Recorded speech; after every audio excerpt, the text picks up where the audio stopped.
we want you to feel the wholeness of who you are. Or at least we want you to acknowledge that there is that wholeness of you that is broadcasting to you, and that it is possible for you to find that frequency. And when you do, you will feel what it feels like from our point of view. You'll feel clarity, because that's what we feel. And you will feel stability, because that's what we know. And you will feel eagerness, because new ideas are flowing. You will feel newfound creativity. Esther said, it feels like my brain is firing on all cylinders. It's like many thoughts are coming one after the other, and many times on different subjects, but still there is a continuity to it all.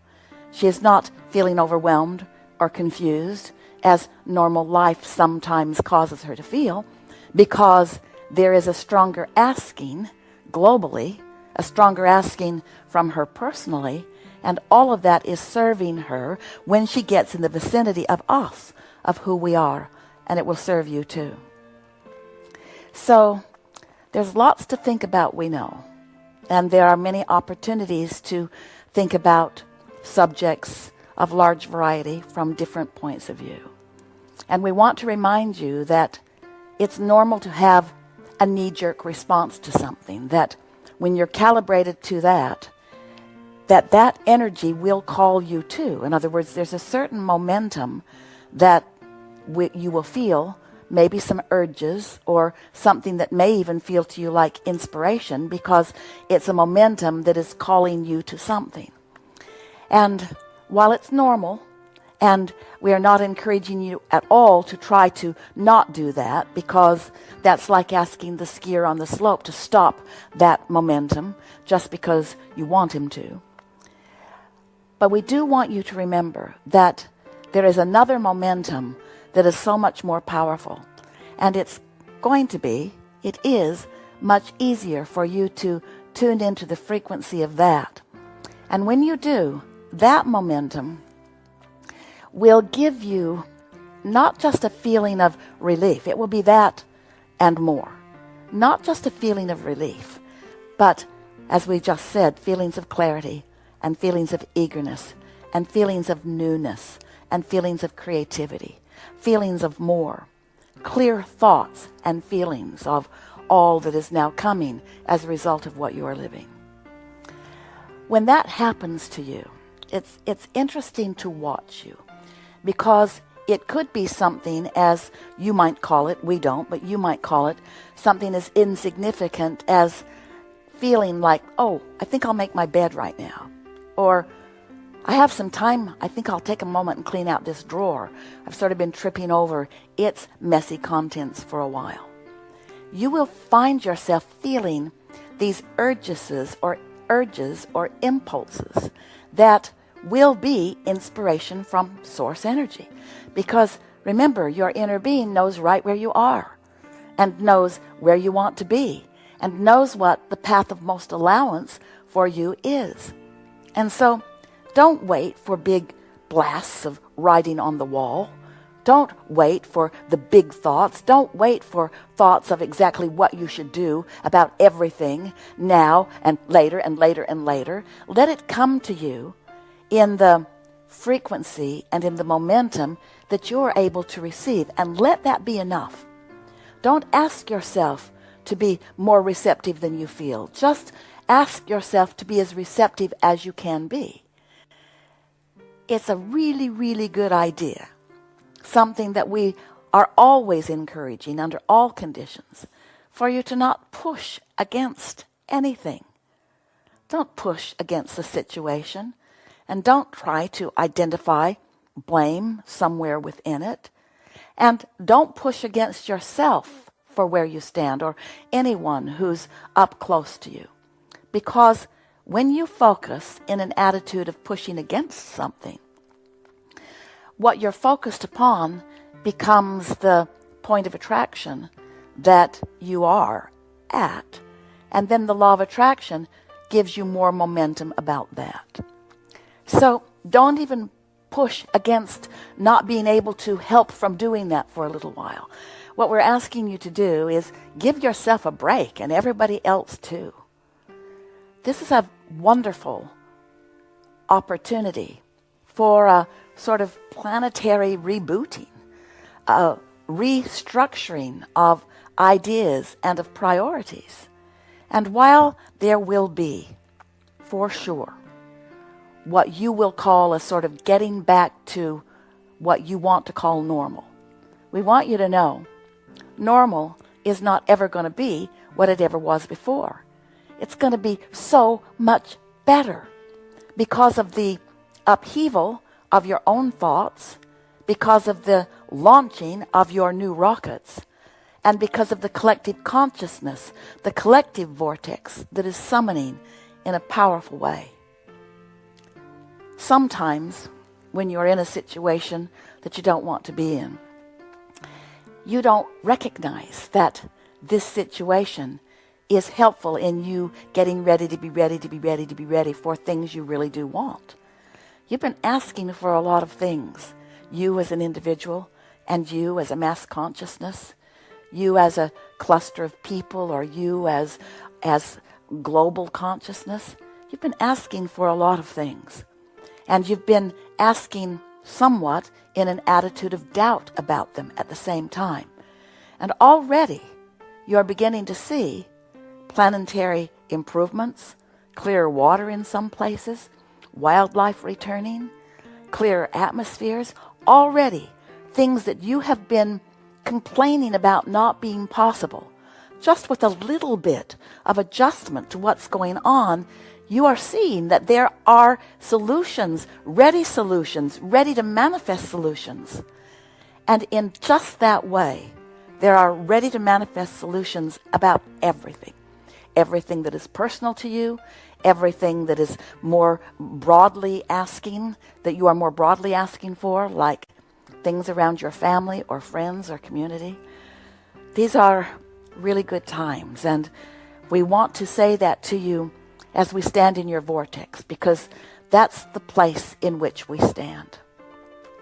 Those who have not come to realize that there is a vibrational reality and that it is the precursor to all things that manifest, they might find reason to criticize when things look grim or troubling, to hear someone say things really are well.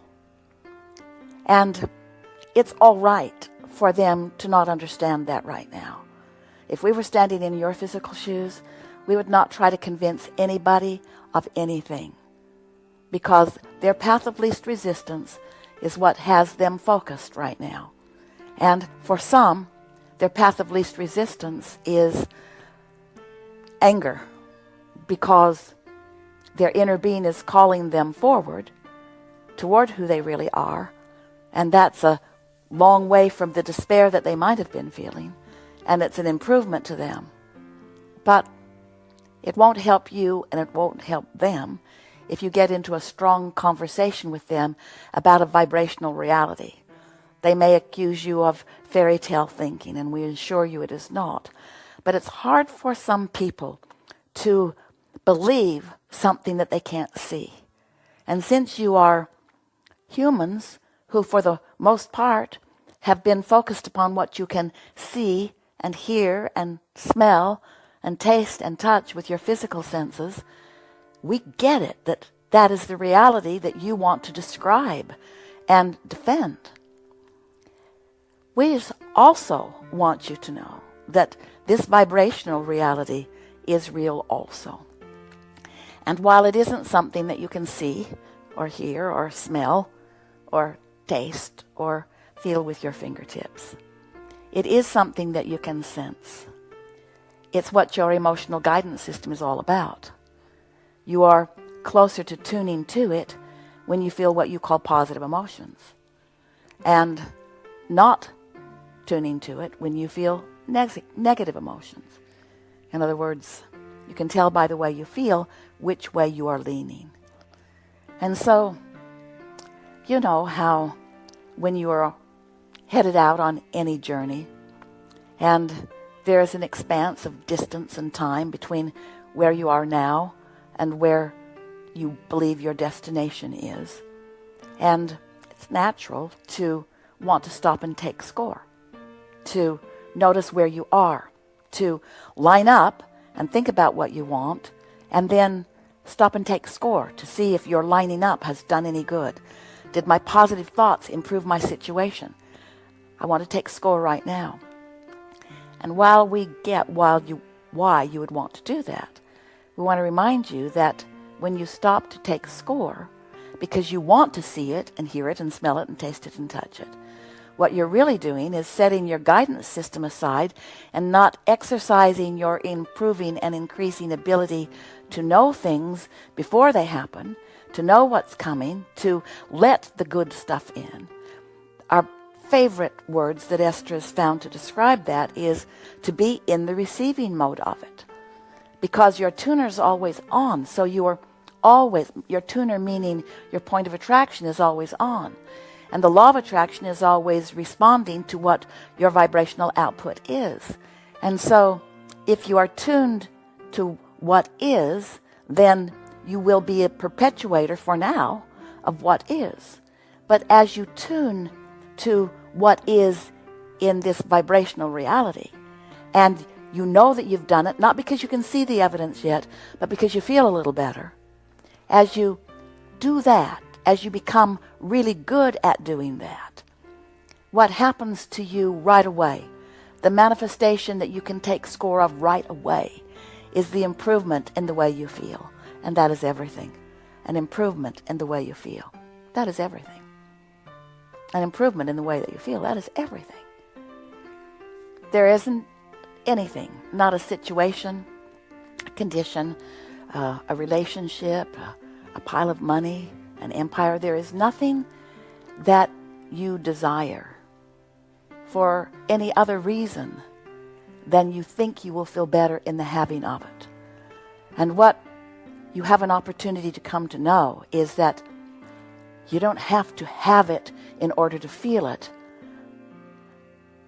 but by feeling it and feeling better, now you are closing the gap between where you are and where you want to be. And you will see day-to-day evidence of that right around you. There is so much around you in your immediate vicinity that will yield to you improvement. But here's the thing, sounds a little bit like a contradiction. We don't want you to need or look for that improvement, not right now. Because in your need or in your premature looking for it, rather than in the way you feel, then you redirect your focus. And it's not like stepping back, and it's not like being held back, but it does perpetuate a momentum other than the momentum that you really want to perpetuate. So what is the momentum that you really want to perpetuate? Well, we've been telling you this story for a while, that you are an extension of source energy, and you came into this physical body, and we always like to say splat because it sort of emphasizes the moment in which you emerged here and began to observe, and this physical point of attraction began to really take hold or come into sharper focus as you began to settle into your physical environment and observe it with your physical senses. And as you are observing, just naturally observing your life around you, the people around you, the situations around you, the nature around you, the environment around you, through that exposure to this magnificent leading edge time and space, you are automatically doing the step one that you knew you would do when you decided to come into this environment, this physical environment, into this body and create. You knew that the environment would activate within you clarity of wanted and unwanted. You knew it would help you to focus, and you knew it would be the reason that you would launch rockets of desires.